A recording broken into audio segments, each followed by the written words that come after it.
Smith has already got the concept, but it's okay. You can do it because it's my fucking idea. Shout out to Smiths. Picked up Timmy's branding deals the other week.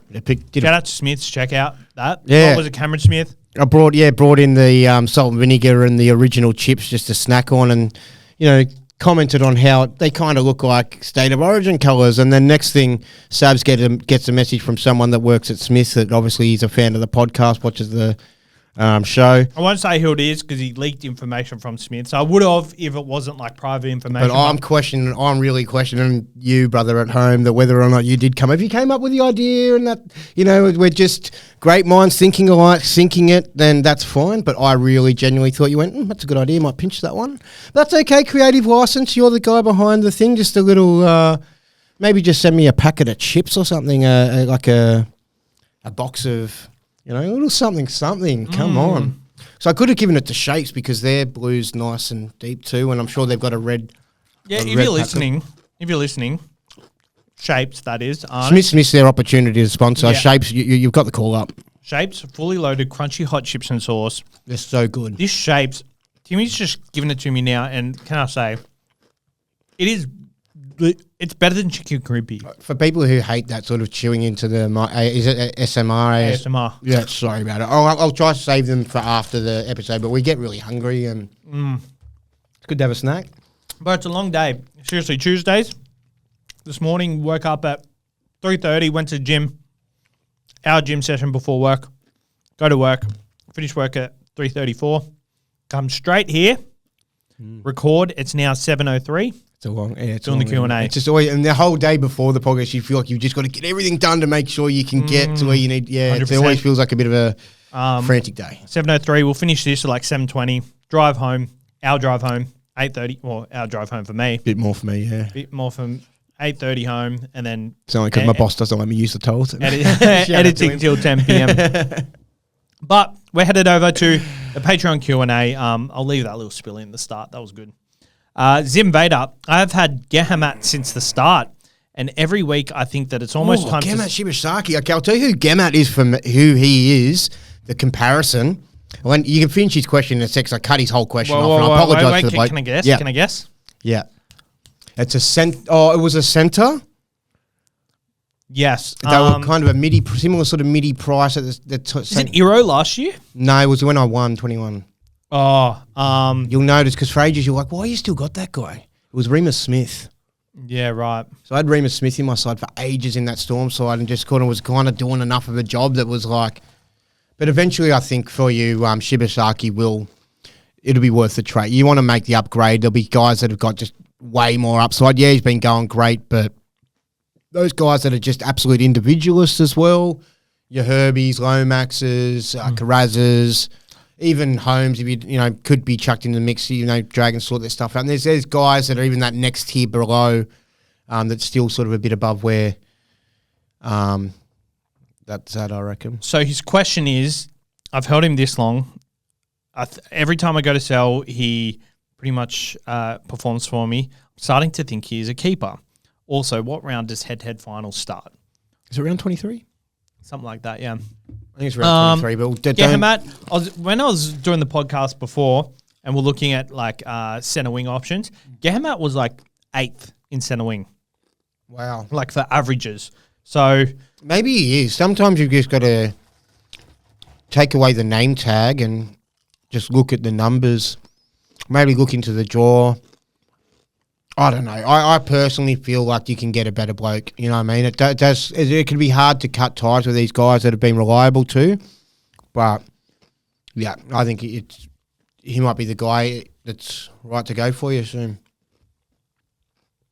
He's 6 in total points. What's he averaging? Oh, sorry. He's 6 in total points. Oh, he's quite down in average, to be honest. He's 22nd in average, 64.9. It's solid, but like, isn't it? Are you playing a Gehamat over a Zach Lomax? You're not going to. No, you don't want to be. You don't want to be coming up against him. Yeah. Yeah. So for me, he's not an end of season keeper, so I'd hold off. But I get the appeal. You'd probably wait a couple of weeks, but it's timely that he's scored a big score for you this week. 600K. Like, move him on to someone who you can get in your side in a couple of weeks. Dan, with the Panthers seemingly turning a corner over the weekend and a good draw, do we see Toto as a run home centre wing play? Yeah, and a lot of people sort of starting to throw him up in chat combos and starting to get a bit of a whisper. He'll start to become a bit more talked about it too, I think, soon. For sure. Yeah, as we sort of said a little bit in the podcast, the Panthers, I just feel like, they're starting to put it a bit together, and they've got to click, to get as many wins as possible. And I don't know, I just feel like he's got the base and everything. If the tries come for him, then he's going to be someone that'd be good to own. They've got a very good draw. I don't think he's in my plans, but that could change. Like we do have like that 5 sort of spare trades. We've got. We start to show that consistency. And you got that luxury trade to use at the end of the year. Every chance, like after round 18, round 19, they play Para, so he probably doesn't back up. But Para, South Sydney, Tigers, Gold Coast, and Newcastle. Yeah, the Penrith draw is really, really good when you kind of look at it. They played all the good teams twice, eh? Yeah, I think there's a little bit of working of that into the draws to try and make it. I think they try and make it a little bit easy, like fair. They're trying to get a good. If that's what they've done, whoever creates the draw and then to try and make it a bit even and consistent across it, like it is one of those years, isn't it? That just can't pick a winner and anyone could, win this comp. So 100%. I love the way maybe they've nailed that if that's what that's about. I love the way it's played out. Sorry, I said I wasn't going to have any more of these. But they're good. It's fine. Come on. Have a fully loaded crunchy hot chips and sauce with us, lads. Trent Repartini, top 3 centre wing pods for the run home. Centre wing pods. I reckon maybe you could say Hopawate, who's in that elite category that not everyone will own. What? Got a mouthful of chips. I was trying to not chew, but yeah. Hopawate, centre wing pod could be a mad one. Toto, who we just discussed, Brian Toto. Mm-hmm. And yeah, I don't know. Like I don't think like Lomax at the moment's a pod. I think he was only about 8% owned before people brought him in. Some people brought him in last week. So, but he won't be a pod. So it's a matter of you want to get on him early and stuff like that. Can you think of any other pods that are kind of like you really want to rely? There's heaps of names I could throw out. Lehigh is 14.9% in the top 1% owned. So that's very poddish. Want pods that you can also feel confident that they can actually match it with these top level guns or possibly even beat them. Mark Nawangani-Tuase, 18.3% owned. Yep. Val Holmes, 8.6 in the top 1%. There's Connor Tracy at 4.2%. I'm not necessarily a fan of that. Look, I'm not big on him. I haven't looked too big into the draw, but I don't think it's time for pods. I think Tui Pelotu. Like, he's come back. Maybe if the drag, not now, but maybe if they can start to mirror some of the form they had at the start of the year to finish the year, maybe he could, bring the Rainmakers back. Who knows? But, yeah, just with the injury, Hammy being a bit in and out, I would be a bit cautious now. I wouldn't want to be getting on him at all until he's had a bit of consistency in the spot. I'm sorry we're eating during this. I haven't eaten since... Yeah, no, I have barely had anything. It's about all I've had today too. I've been working hard. Michael Finch, planning for the run home. Who's a better fullback, Latrell or Walsh? Already have Pappy and Teddy. Oh, it's hard. It's really hard, isn't it? I feel like... Walsh is one we didn't talk about. Yeah. Yeah, we didn't really touch on him at all. I mean... He burned us at the start of the year. I think that's why we're not. Yeah, well, you owned him. I didn't.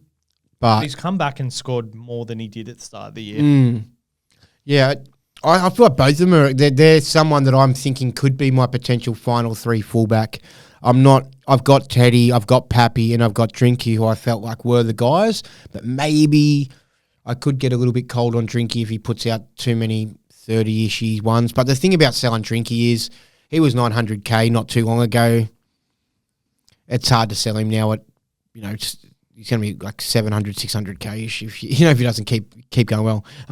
He's already at 700K. So, yeah, I can't split them at the moment. I kind of feel like the Bunnies kind of could put a bit of form together just with getting a lot of their players back. Also, Wayne Bennett having high standards and won't want to be finishing sort of bottom 4 and trying to make a case to still scrape in the 8. I know they're right down the bottom, but Penrith just showed it, how quickly they could get into the 8 just by quick run of games of consistency. If you had to pick one now, like because you're making the trade this week. I'm probably going Walsh just because doesn't miss Origin. You've got more coverage. He plays around 17, 18, 19. Oh my God, he's a good buy round purchase. Yeah, but so maybe he might be someone with more interest in next week. Who knows? Like Drinky will miss round 18, won't he? Yep. Yeah, so that could be a Drinky real. plays 18. Does he? Someone misses. Who is it? Oh wait, Urupapu? no, maybe Drinky doesn't play 18. Cowboys. No, he does. So it must be Storm, is it? No, they play too. Yeah. Fuck, all right. No, We've got all the big dogs. Great. They're all got the tick. So yeah, maybe not for me. But yeah, if I had to pick one now, I'd probably still go Walsh because he's got 17, 18, 19, whereas you might have to deal with Latrell misses 18 and maybe doesn't back up. Who knows? So I'd go Latrell. Yeah. But they do have a tough run home. If it's just like if you're trying to lock him in for your keeper for the end of the year, maybe you do not just factor in the 2-week, 3-week thing. Yeah, I probably do prefer Latrell as a guy that I can trust in confidently to sort of put up big ones. Yep. And I'm confident he'll get big ones late in the year too. So yeah, he just showed last week too. Like he could have even had. He was kind of seemed, although he had those big assists, those big plays for. AJ, I feel like he could have gone bigger, having his own moments too. Gaz, would you nuff Harodi to bank 170k or trade to Karapani to bank 90k? 12 trades left and Bradley already enough. How many other? He's only got one other nuff. I'd probably. If he's only got one nuff, nearly nuff. I'd probably go Karapani. Depends on how much you need that money, how many other trades you've got too. Because he's got 12, so it's a pretty good amount of trades. 12, yeah, but not really. 12 before trades. Yeah, not really great. So I'd go Karapani, get the depth in your side. Go Karapani. That way when you do need to free up cash again in maybe 2, 3, 4, 5 weeks, whenever it is, you can move Karapani then on to free up whatever extra cash you need for that other gun. So that's why I'm bringing in Karapani this week to potentially avoid bringing in another Nuth later into my side. Because I've got a few of them. He doesn't have as many as what I do, though. I've got 3 of them already. What is a V8 supercars driver's fans' best feed? A Karapami. Karanapami. Fuck, that was bad. I thought you were going to go with a V8 drink or whatever. But that would have been just as bad. Damon Askey, would you nuff Hubner, BE70 and Conceem leaking cash over the next few weeks? Last reserve, Hosking or Ramian? I'd go Ramian last reserve first. Hubner, team dependent? Nuff Hubner.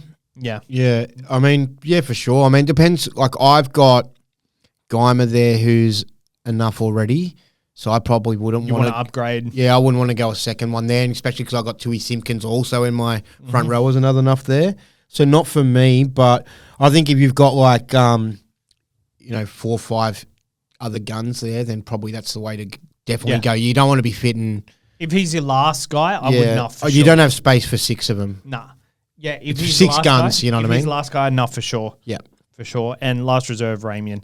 And last question, I left this till last on purpose because I love Blake's questions. Blake, with Big Game 3 decider around the corner, what is your State of Origin go-to feed? Do you have a go-to feed for Origin?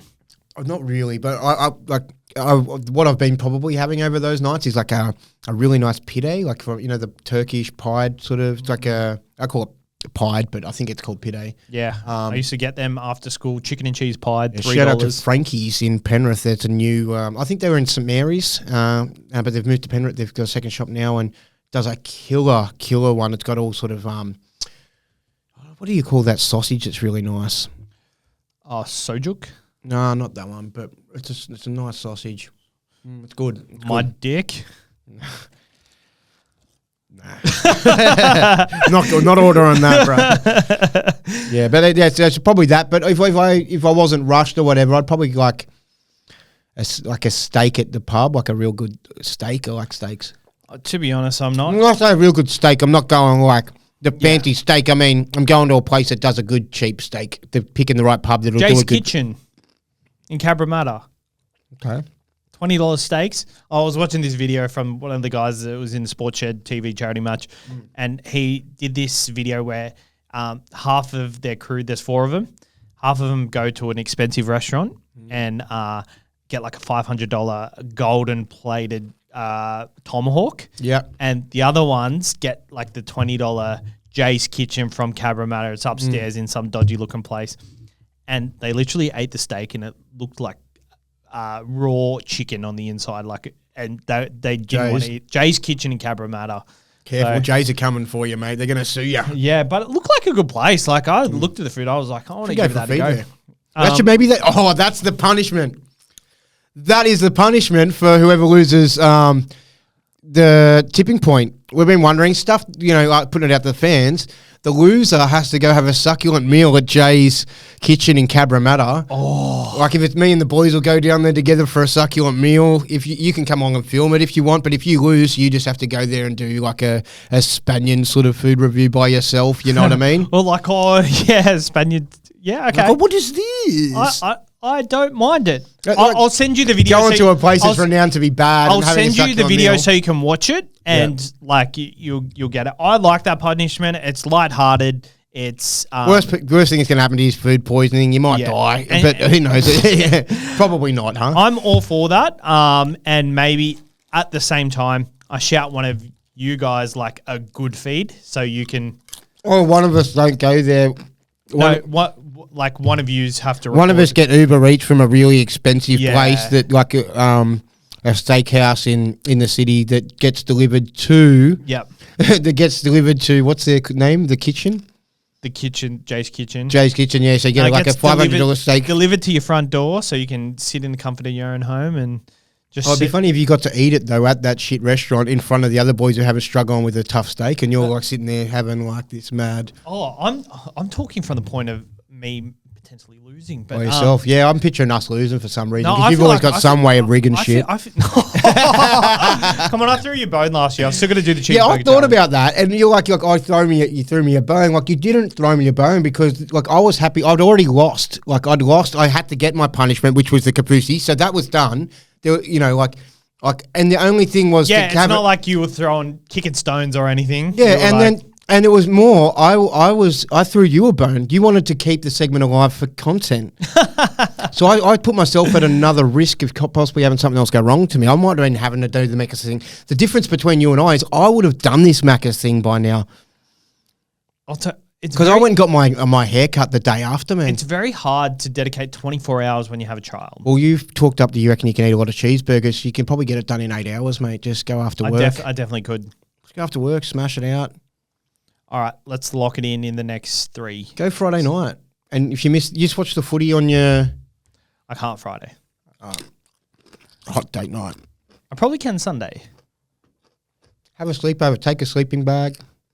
I don't want to sleep at McDonald's. But yeah, we'll lock that in very shortly. I like that punishment. Jay's Kitchen. I hope I lose. Maybe Jay's Kitchen will sponsor the podcast next year too. I just really hope I lose so I can do the punishment straight away because like you did yours straight away, I didn't. So it's kind of like... Well, you could prove that by doing your other punishment you've set up for yourself at Macca's. You could actually prove that you want to do that by just doing that punishment. Yeah. You don't have to wait for this next punishment to actually do that one. Yeah, that's fair. I'll answer the question. What is my go-to Origin feed? Yeah.